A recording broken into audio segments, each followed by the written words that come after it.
I was winning races at 41, my best times ever, training harder than I had in my 20s.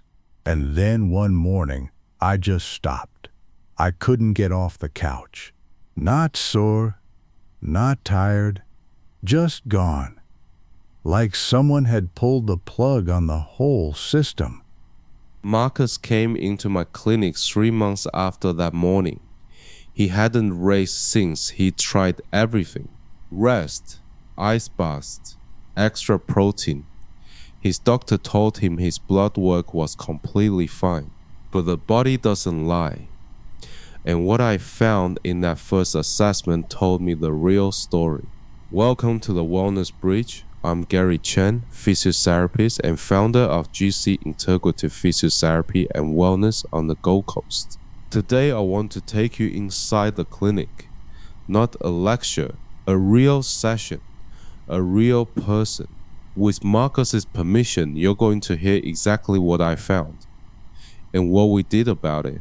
Because what happened to Marcus is happening to thousands of high performers right now, and almost none of them know why. The name for what Marcus had is Overtraining Syndrome, abbreviated OTAs.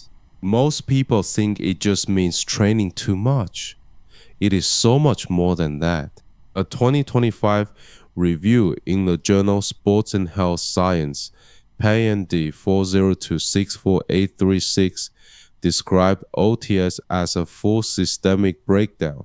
Glycogen depleted, cytokines dysregulated, the autonomic nervous system essentially offline. And here's the part that surprised Marcus the most. His immune system was so suppressed that he developed a shingles reactivation. At 42, shingles, from training too hard, without adequate recovery. My doctor never made that connection. No one did. I thought shingles was something older people got. A lot of people think that, but the research is very clear on this. When the body is chronically under-recovered, dormant viruses that live in the nervous system can reactivate. The immune system that was keeping them suppressed is no longer strong enough to hold the line. That really hit me. I had no idea what I was actually doing to myself. And that's the conversation I want to have today. Because the performance world sold us a lie. The lie is more, train harder, push through. Rest is for the weak. The science says something completely different. And the cost of ignoring that science is showing up in clinics everywhere. Marcus, before we get into what we did, can you tell people what your life actually looked like back then? I was training 2 sessions a day during peak weeks, working full-time in project management, managing the kids' schedules. I was proud of how much I could handle. I genuinely saw it as a strength, a sign of discipline. And what were your sleep hours like? 5-6 hours on a good night, sometimes 4. I told myself athletes adapt to less sleep. That belief is one of the most damaging myths in performance culture, and the data behind it is brutal. Let me take you into the science, because this isn't opinion, this is measured, replicated biology. A 2025 systematic review and meta-analysis in Frontiers in Physiology, PMID 402-36824, analyzed 45 studies on sleep deprivation and sports performance. One single night of no sleep raised cortisol by 21%. It dropped testosterone by 24%. And it reduced muscle protein synthesis, your ability to actually build and repair tissue, by 18%. One night, not a week, one night. I was chronically sleeping 5 hours. That's months of compounding those effects. Exactly. And here's the most counterintuitive finding I want to share. Athletes are often at their highest risk of injury precisely when they feel the best. What? How? When soreness drops and energy rises, the instinct is to push harder, to capitalize on the good feeling. But tissue adaptation lags behind perceived recovery. You feel ready, the tissue is not. That mismatch between felt wellness and actual tissue readiness is where most non-contact injuries originate. This is not unique to athletes. It shows up in every active person I treat. So how do we measure what the body actually needs, rather than just what we feel? This is where heart rate variability comes in, and it changed how I approach every performance client. HRV measures the tiny variation in time between your heartbeats. It is a direct window into your autonomic nervous system. A 2026 narrative review in the journal Census PMID 415164438 confirmed that daily RMSSD tracking via a simple mobile app is one of the most practical recovery monitoring tools available. RMSSD is the specific HRV metric most linked to parasympathetic activity. Your rest and digest state. High RMSSD in the morning means your system is recovered, ready to work hard.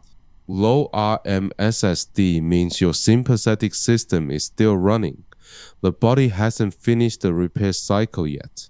A study on a professional triathlete showed that a persistently high day-to-day variation in HRV, even without low readings, was an early warning sign of overreaching. Weeks before the clinical crash, the signal was there, he just didn't have the tools to read it. That is almost exactly my story. I had a Garmin, but I wasn't using HRV data in any meaningful way. Most people aren't. They use GPS and pace data, which tells you what you did, not how your body responded. And then there's the concept of allostatic load. This was the real turning point in Marcus's assessment. The 2024 paper in the Journal of Strength and Conditioning Research laid this out clearly. Training load is only one component of your total stress budget. Work pressure, family responsibilities, poor nutrition, insufficient sleep, they all draw from the same biological account. The nervous system does not distinguish between a 40-kilometer training ride and a brutal week of work deadlines. Both activate the sympathetic stress response. Both cause recovery capacity, and the body has a finite budget. That was the biggest shift for me. I'd always kept training and life completely separate in my mind. The body never could, and once you understand that, you start making completely different decisions. Here's what I love about this next part. Because Western sports science thinks it just discovered something remarkable. HRV biofeedback, resonance frequency breathing, vagal tone optimization. These are the hottest recovery tools in elite performance circles right now. Olympic programs are built around them. And then you open the Taoist texts or the Yoga Sutras written 2,500 years ago. And what do you find? Breathe at 6 breaths per minute. Inhale for 5 seconds. Exhale for 5 seconds. Repeat. That is pranayama. That is the ancient prescription for regulating what we now call the vagus nerve. A 2025 review in Frontiers in Psychology confirmed that slow diaphragmatic breathing at exactly 6 breaths per minute directly raises RMSSD, the same HRV marker sports scientists now use to clear athletes for training. 2,500 years before we had wearables, before we had lab equipment, before we had the word autonomic. The practitioners knew they built entire movement systems around this principle. Tai Chi, Qigong, The internal martial arts, they're not just movement practices, they are deliberate autonomic regulation systems with a 500-year clinical trial behind them. The 2025 evidence map of Tai Chi and Qigong, published by the U.S. Department of Veterans Affairs, reviewed 26 systematic reviews across the past decade.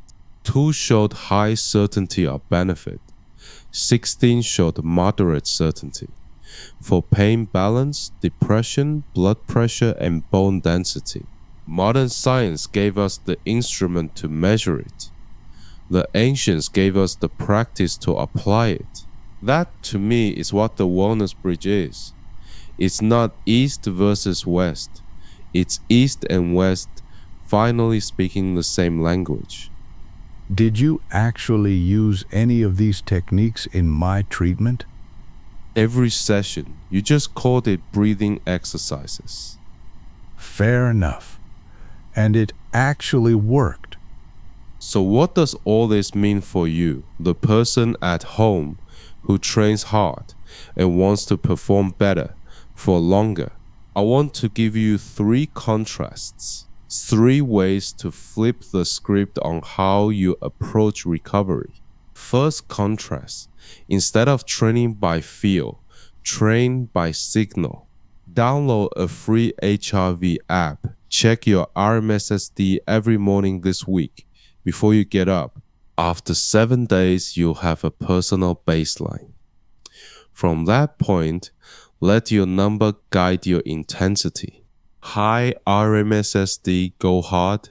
Mid-range, train easy. Low RMSSD, today, rest is your training. Second contrast, instead of recovering your body, recover your whole system. In a week of heavy work pressure or poor sleep, cut training volume by 30 to 40%. Not as failure as strategy. Elite coaches call this periodized recovery. The body adapts during rest, not during effort. Effort just creates the stimulus. Third contrast, instead of passive rest, use active regulation, 6 breaths per minute, 5 seconds in through the nose, 5 seconds out through the mouth, 10 minutes. Do this after training, before bed, or in the middle of a high-pressure workday. You're not meditating, you're recalibrating your autonomic nervous system with the most ancient and accessible tool in the human body, your breath. When I first walked into Gary's clinic, I genuinely thought I was broken. I thought my best performances were behind me. 8 months later, I finished my first triathlon back. Not my fastest time ever, but I finished it. And I trained smarter in those 8 months than I had in the previous 8 years combined. Marcus, that is exactly what recovery as a practice looks like. Not giving up on performance, earning the right to it. The science is unambiguous. Recovery is not what you do when training fails. It is the other half of training itself. The Taoist tradition says it better than any journal article. Act without forcing, and rest without losing ground. Your body knows how to heal. Your job is to give it the conditions to do so. If today's episode made you think differently about how you rest, recover, and return, share it with someone who trains hard and rests poorly. Together, we find balance in one.